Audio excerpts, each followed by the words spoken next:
Hello students, class 9th में हमने total bio में 6 चैप्टर्स हैं, उनमें से 4 कंप्लीट कर लिए हैं, जिनमें पहला था सेल, सेकंड था टिश्यू, थर्ड था डाइवर्सिटी और फोर्थ था why do we fall ill. Fifth chapter है इंप्रूवमेंट इन फूड रिसोर्सेज। ठीक है, अब ये चैप्टर स्टार्ट कर रहे हैं। होपफुली आप सभी ने वो वर्क कंप्लीट कर लिया होगा जो आपको दिया हुआ है, रिटर्न वर्क और लर्निंग वर्क। 4 चैप्टर्स अच्छे से आप रिवाइज कर चुके होंगे। फिफ्थ चैप्टर आज मैं स्टार्ट कर रहा हूं इंप्रूवमेंट इन फूड रिसोर्सेज। मतलब ये है कि ह्यूमंस के लिए, क्योंकि ह्यूमंस हेटेरोट्रॉपिक ऑर्गेनिजम्स हैं, उनका फूड किसी और लिविंग ऑर्गेनिज्म से आता है। वो लिविंग ऑर्गेनिज्म प्लांट, एनिमल या फिर कोई माइक्रो ऑर्गेनिज्म हो सकता है। तो ह्यूमंस हेटेरोट्रॉपिक ऑर्गेनिज्म है, तो दूसरों पर डिपेंड करते हैं फूड के लिए। और फूड ह्यूमंस के लिए क्यों जरूरी है, तो सबसे पहले हम फूड की डेफिनेशन पढ़ते हैं, जो सभी लिविंग ऑर्गेनिज्म के लिए क्यों जरूरी है ये भी पढ़ेंगे। ठीक है, तो आपको नोट्स इसी में बनानी है, मैं भेजूंगा नहीं, यही नोट डाउन करना है आपको। तो सबसे पहले आप लिखें क्वेश्चन के फॉर्म में, व्हाट इज फूड। फूड क्या है? Food is an essential organic substance required for the growth and proper functioning of all living organisms. सभी लिविंग ऑर्गेनिजम्स की बॉडी की ग्रोथ के लिए और उनकी बॉडी के सभी सिस्टम्स, सभी ऑर्गेनेल, सभी सेल्स, टिश्यूज, ऑर्गन्स की प्रॉपर फंक्शनिंग के लिए फूड जरूरी है। ये एक ऑर्गेनिक सब्सटेंस है, इसका मतलब इसमें कार्बन कंटेनिंग कंपाउंड्स बहुत ज्यादा होते हैं। Main components of food are carbohydrates, proteins, fat, vitamins and minerals. Mainly food के अंदर क्या होता है, या तो कार्बोहाइड्रेट होगा, या फैट होगा, या प्रोटीन, या मिनरल, विटामिन, ये सब होंगे। इनकी कंसंट्रेशन भी डिपेंड करेगी अलग अलग टाइप के फूड आइटम्स पर। ऐसे फूड आइटम्स भी होते हैं जिनमें कार्बोहाइड्रेट बहुत ज्यादा होती है, प्रोटीन बहुत कम होती है। ऐसे फूड आइटम्स भी होते हैं जिनमें प्रोटीन ज्यादा हो, कार्बोहाइड्रेट रिलेटिवली कम हो। वैसे तो सबसे ज्यादा कार्बोहाइड्रेट ही होती है। और ऐसे फूड आइटम्स भी हैं जो कि कार्बोहाइड्रेट और प्रोटीन या फैट के साथ साथ एडिशनली विटामिन और मिनरल्स भी प्रोवाइड करते हैं। ठीक है, तो अलग अलग कैटेगरी हम पढ़ेंगे टाइप्स ऑफ क्रॉप में। तो फूड के ये सारे कंपोनेंट होते हैं जो कि मोस्टली ऑर्गेनिक है, सिर्फ मिनरल्स इनऑर्गेनिक है। Why is food essential for living organism? सभी लिविंग ऑर्गेनिजम्स के लिए फूड की जरूरत क्यों है? भले ही वो ऑटोट्रोपिक ऑर्गेनिज्म जैसे ग्रीन प्लांट हो या फिर हेटेरोट्रोपिक ऑर्गेनिज्म जैसे ह्यूमन बींग्स हो, इन सभी के लिए फूड की जरूरत क्यों है? फर्स्ट है for growth and development of the body. Body में ग्रोथ या डेवलपमेंट का कोई भी प्रोसेस होगा तो फूड को as a raw material use करेगा, तभी उसमें ग्रोथ या डेवलपमेंट होगा। For repair of body tissues and maintenance of good health, अच्छी हेल्थ मेंटेन करना और बॉडी टिश्यूज को टाइमली रिपेयरिंग करना, ये सभी काम आते हैं। जो ऑर्गेनिक फूड हमारी बॉडी में जाता है वही फूड इन सभी कामों को करता है। ठीक है, नेक्स्ट क्वेश्चन है what are food resources and why there is a need to improve that. क्योंकि चैप्टर का नेम है इंप्रूवमेंट इन फूड रिसोर्सेज, तो पहले आपको ये पता होना चाहिए कि फूड रिसोर्सेज क्या है। फूड रिसोर्सेज क्या है? जिनसे हम फूड ऑब्टेन करते हैं, वो प्लांट, एनिमल या माइक्रो ऑर्गेनिज्म में से कोई भी हो सकता है। The resources from which we get our food are called food resources. Our food resources are animals, plants, fungi and some microorganisms. इनसे हम फूड ऑब्टेन करते हैं।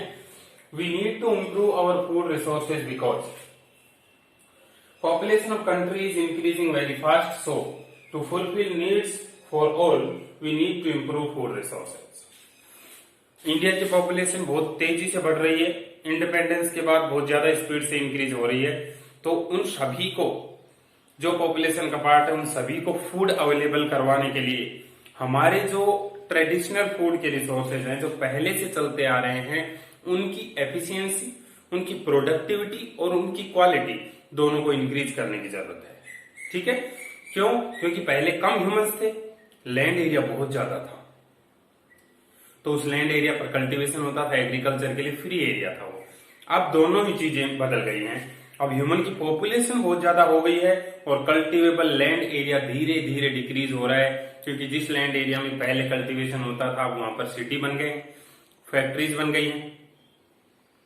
ठीक है, तो धीरे धीरे लैंड एरिया कम होता जा रहा है और जो लैंड एरिया पर फूड के लिए डिपेंड पर्सन है वो इंक्रीज होते जा रहे हैं। इसलिए हमें ट्रेडिशनल फूड रिसोर्सेज से काम नहीं चलेगा, फूड की कमी आ जाएगी, इसलिए हमें उनको इंप्रूव करने की जरूरत है कि पहले जो काऊ 5 लीटर मिल्क प्रोड्यूस करती थी, अब हमें 15 litre milk per day produce करने वाली काऊ की वैरायटी की जरूरत है।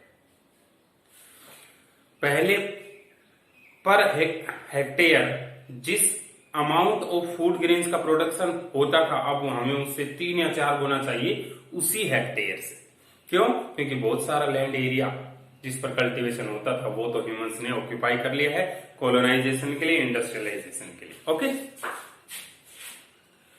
Cultivable land area of country is regularly decreasing, continuously decrease हो रहा है कल्टिवेबल लैंड एरिया, इसलिए हमें उन्हीं फूड रिसोर्सेज से काम चलाना है, लेकिन उनको इंप्रूव इस तरह से कर दें कि पहले जितनी प्रोडक्टिविटी आती थी अब उससे कई गुना ज्यादा प्रोडक्टिविटी आए, तभी सबको फूड मिल पाएगा। Okay, how we can improve our food resources, अगर हमें फूड रिसोर्सेज को इंप्रूव करने की जरूरत है तो हम कैसे करें? फूड रिसोर्स को इस तरह भी इंप्रूव नहीं करना कि वो नेचर को ही डिस्ट्रॉय कर दे। इसका मतलब हमें सस्टेनेबल प्रैक्टिस अप्लाई करनी होगी जिससे कि फूड रिसोर्सेज इंप्रूव हो by sustainable practices in agriculture and animal husbandry. Agriculture मतलब क्रॉप प्लांट्स का मैनेजमेंट और उनसे फूड ऑब्टेन करना, एनिमल हस्बेंड्री मतलब एनिमल्स का मैनेजमेंट और उनसे फूड आइटम्स ऑब्टेन करना। इन दोनों में ही सस्टेनेबल प्रैक्टिस की जरूरत है by improving quality of plants and animals which are source of our food. Plants और एनिमल्स की क्वालिटी इंप्रूव, जैसे काऊ में मैंने बताया, फूड ग्रेन्स में मैंने बताया, इन सभी में डिजीज की रेजिस्टेंस भी डेवलप कर दें, पैथोजेंस के लिए सेंसिटिविटी कम कर दें, ताकि पर हेक्टेयर जितनी प्रोडक्टिविटी हो मैक्सिमम मिल सके। अगर पैथोजेंस का अटैक हो जाता है तो कई बार क्रॉप या एनिमल्स में लार्ज स्केल पर कोई पैथोजन फैल जाता है तो बहुत बड़ा लॉस हो जाता है फूड का, इसलिए हमें ऐसी वैरायटीज का भी डेवलपमेंट करना है जो प्रोडक्टिविटी ज्यादा दें और डिजीज से अफेक्ट कम से कम हो, ताकि हमें उनका मैक्सिमम प्रोडक्शन मिल सके। ठीक है, एक तो प्रोडक्टिविटी, एक पैथोजन के लिए सेंसिटिविटी कम होना और तीसरा न्यूट्रिशनल क्वालिटी पहले से ज्यादा होना। ये सारी चीजें हैं जो इंप्रूवमेंट में है। The better management practices and introducing scientific methods in agriculture and animal husbandry. हम प्लांट्स को या एनिमल्स को जिनसे हम फूड रिसोर्सेज फूड ऑब्टेन करते हैं उनके लिए बेटर मैनेजमेंट प्रैक्टिसेज डेवलप करें। उनको कैसे रखना है, कब उनको वाटर की जरूरत है, कब न्यूट्रिएंट्स की जरूरत है, किस टाइम पर हमें उनसे फूड प्रोडक्ट ऑब्टेन करने चाहिए, ये सारी जो बेटर मैनेजमेंट प्रैक्टिसेज हैं उनसे भी फूड प्रोडक्शन बहुत ज्यादा इंक्रीज हो जाता है। ठीक है, तो चैप्टर में हम नीड फॉर इम्प्रूवमेंट पढ़ेंगे और नीड फॉर इम्प्रूवमेंट आज की प्रॉब्लम नहीं है, बहुत पहले की प्रॉब्लम है। 1960 में ही साइंटिस्ट को ये लग गया था कि पॉपुलेशन बहुत तेज ग्रो कर रही है, तो इस इंक्रीजिंग पॉपुलेशन के लिए अगर फूड प्रोडक्शन इंक्रीज करना है तो हमें कुछ और नए साइंटिफिक मेथड्स अप्लाई करने होंगे जिससे कि प्रोडक्शन इंक्रीज हो सके। और उस टाइम पर 1960s में फूड ग्रेन्स का प्रोडक्शन कई गुना बढ़ाया गया था साइंटिस्ट की मदद से, और उसको बोलते हैं ग्रीन रिवोल्यूशन। ठीक है, ग्रीन रिवोल्यूशन का मतलब यही था कि ग्रीन रिवोल्यूशन में एक तो हाइब्रिड क्रॉप की वैरायटीज डेवलप की गई जो प्रोडक्शन ज्यादा देती थी, और दूसरा केमिकल फर्टिलाइजर्स का यूज भी बहुत ज्यादा बढ़ा दिया गया था क्रॉपलैंड में, जिससे कि प्रोडक्शन इंक्रीज हुआ था। ठीक है, तो हाउ वी कैन, ये सारे मेथड्स हैं और हिस्ट्री में हमने कैसे कैसे इंप्रूव किया है। अब अगले टॉपिक उसी पर डिस्कस करेंगे, तो आप इसी में से नोट्स बनाते हुए चले, लिखते हुए चले। ओके, समझ में आया? यहां तक नोट डाउन करें सब।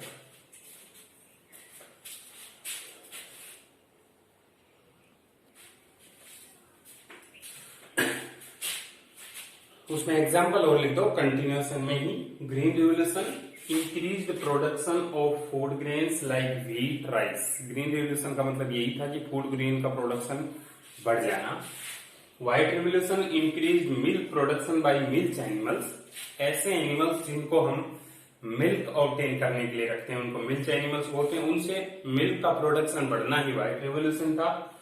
Yellow revolution increase production of oil seeds, oil seeds के प्रोडक्शन को इंक्रीज करना, येलो रिवोल्यूशन। ठीक है, तो उसके बाद नेक्स्ट हेडिंग है types of crops. Based on nutritional enrichment crops are of following different types. मैंने बताया था किसी क्रॉप किसी प्लांट के अंदर एक पर्टिकुलर टाइप का न्यूट्रिएंट ज्यादा होता है, दूसरा कम होता है, किसी और में दूसरे टाइप का न्यूट्रिएंट ज्यादा होता है और पहला वाला कम होता है। तो उसके बेसिस पर कि कौन सा न्यूट्रिशनल कंपोनेंट उसके अंदर ज्यादा है, उसके बेसिस पर क्रॉप्स डिफरेंट कैटेगरीज में क्लासिफाई की गई है। ठीक है, पहली कैटेगरी है cereal crops. Cereal crops carbohydrate rich crop. ठीक है, आपको इसी फॉर्म में टेबल में ही बनाना है, लिख के, और एग्जाम्पल भी इसी तरह सभी को मेंशन करने हैं। तो आप देख लें किसको ज्यादा स्पेस देंगे, क्योंकि इसमें एग्जाम्पल ज्यादा है तो इसको आप ज्यादा दे सकते हैं, उनको थोड़ा पास पास लिख देना। Cereal crops carbohydrate rich crops, example wheat, rice, मेज, मिलेट्स, सोरगम एटसेट्रा। जिनमें कार्बोहाइड्रेट ज्यादा है और भी न्यूट्रिएंट है लेकिन बहुत ट्रेस अमाउंट में बहुत कम है, उनको बोलते हैं cereal crops. Pulses crops protein rich crop होती हैं, उनमें प्रोटीन ज्यादा है लेकिन साथ में और न्यूट्रिएंट भी है। ग्राम चना, पी मटर, मटर भी एक दाल है, ब्लैक ग्राम उड़द की दाल, ग्रीन ग्राम मूंग की दाल, पीजन पी अरहर की दाल, लेंटिल मसूर की दाल। ये सारी दालें जो है इनमें प्रोटीन ज्यादा होता है लेकिन इसके अलावा और न्यूट्रिएंट भी होते हैं।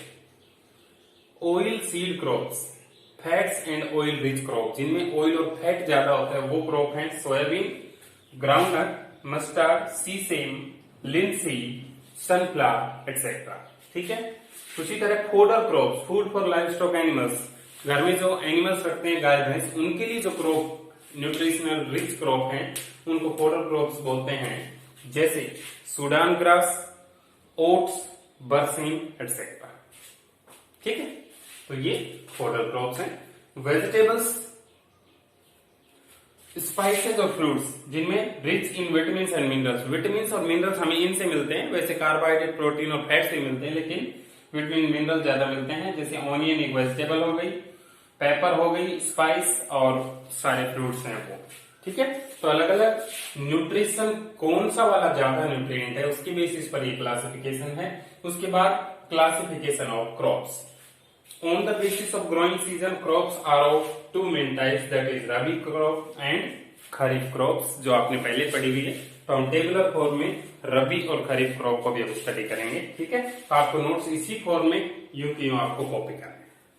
ओके, लिखिए।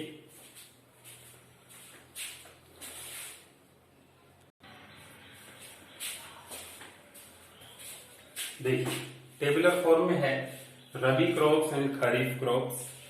रबी crops grown in dry and winter season between months of November to April।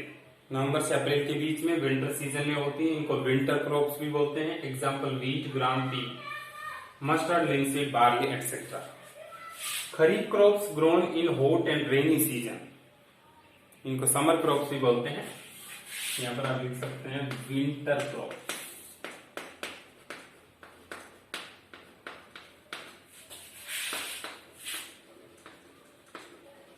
Summer crops. Example उसमें है पैडी, सोयाबीन, पीजन पी, मेज, cotton, groundnut, black gram etcetera. ठीक है, तो रबी और खरीफ इनके डेफिनेशन और एग्जाम्पल से याद रखने आपको, टेबुलर फॉर्म में ही नोट्स बनाने हैं। उसके बाद ये रबी या खरीफ क्रॉप में इन प्लांट्स का डिसाइड कैसे होता है कि हमें किस में ग्रो करना है, ये इनकी रिक्वायरमेंट के बेसिस पे है कि कितना टेम्परेचर, मॉइस्चर और ह्यूमिडिटी चाहिए, उस पर डिपेंड करता है कि ये किस टाइप की क्रॉप होगी। The season of crop is determined based on its requirement of temperature, moisture, humidity, minerals, photoperiod etcetera. इन सभी की रिक्वायरमेंट के बेसिस पे ये कैटेगरीज बनी है। What is photoperiod, how it is useful for plants and animals. Photoperiod क्या है? The duration for which a plant और animal requires exposure of light और temperature to reproduce is called photo period.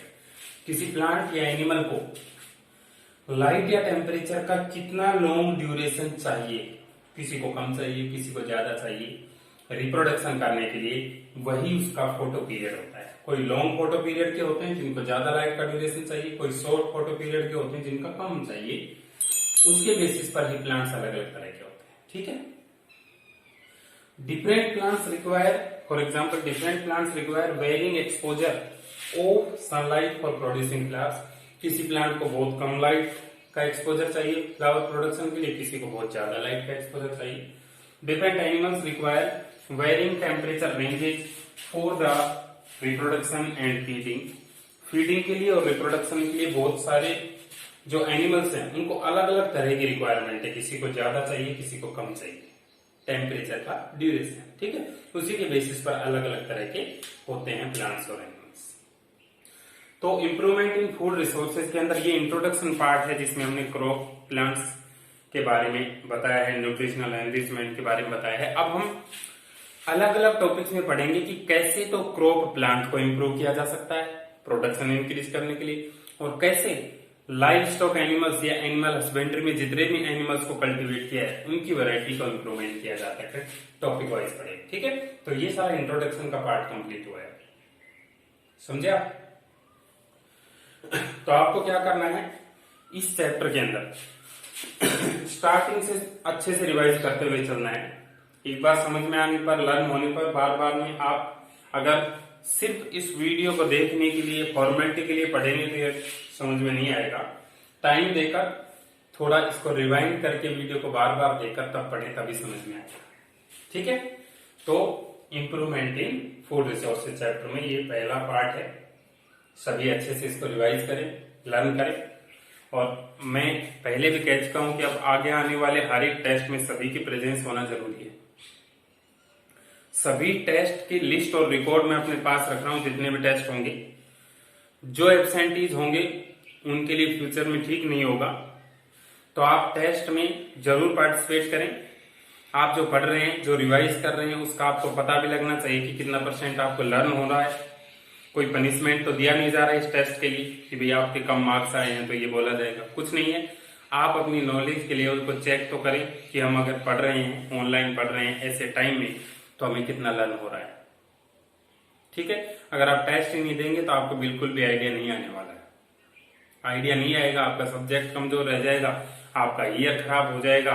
ऐसे time में जो लोग अपने आप को इस टाइम को ठीक से मैनेज कर लेंगे उनके लिए तो चीजें कुछ दिनों के बाद ठीक हो जाएंगी, और जो इस टाइम को ऐसे ही वेस्ट कर रहे हैं उनके लिए पूरा साल ही खराब जाएगा। भले ही बाद में स्कूल खुल जाए और टीचर पढ़ा भी दे, लेकिन फिर भी वो बात नहीं है। इसलिए आप बिल्कुल भी टाइम वेस्ट ना करते हुए सभी के सभी रिवाइज करते चले, नोट्स बनाते चले और सेंड करते चले, ताकि पता रहे कि आप एक्टिव हैं। और बहुत जरूरी है कि इस बार टेस्ट सभी को अपीयर होना है। किसी ने भले ही एक भी अक्षर नहीं पढ़ा हो या फिर कंप्लीट पढ़ा हो, सभी को अपीयर होना बहुत जरूरी है, ठीक है। तो यहां तक का समझ लें, थोड़ा ही हुआ है आज, अच्छे से समझ लें। और सारे नोट्स आपको इसी में से बनाने हैं, नोट्स के लिए वेट नहीं करें, ओके। पढ़ लेंगे सभी, थैंक यू।